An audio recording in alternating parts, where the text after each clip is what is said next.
હાય, હું છું જીજ્ઞા, હું મહારાષ્ટ્રમાં રહું છું. 2 કલાક 3 કલાક જેવું થઈ ગયું છે.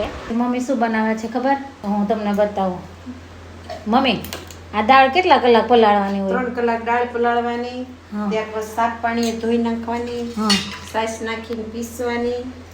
છાશ કેટલી નાખવાની? છાશ 1 ડોયો. 1 ડોયો એટલે કેટલામાં 1 ડોયો? 3 ચમચામાં 1 ડોયો. 3 ચમચા.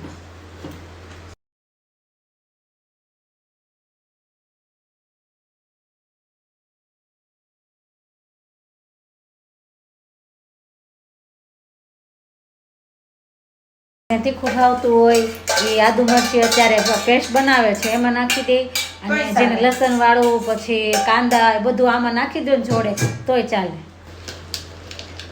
જો આપણે ગમે એમ કહીએ, આપણે આ દહીંના ડબ્બા છે ને અત્યારે આપણે આ જ કામમાં આવે. એટલે હાઈફાઈ ડબ્બા કરતાં આપણે આ બધી વસ્તુ આમ જ સારી રહી.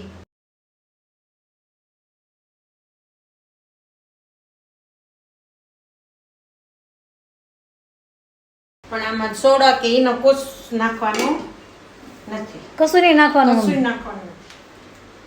ઈનોય નહીં, સોડાય નહીં, કોઈ વસ્તુ નહીં. મમ્મી કેટલા કલાક પલાળી દીધું? 3 કલાક દાળ પલાળવાની, પછી પીસી અને 2 કલાક 2.5 કલાક જે રેસ્ટ આપો એ આપવાનો. પછી કોઈ વસ્તુ નહીં નાખવાની, ખાલી મરચું આદુ નાખવાનું, મીઠું.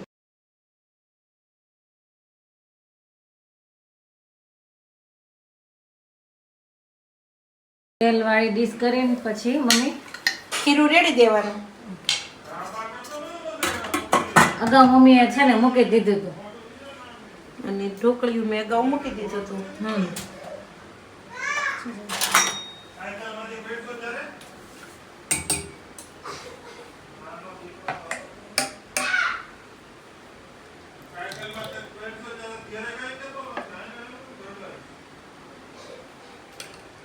આટલું આછું પાથરવાનું.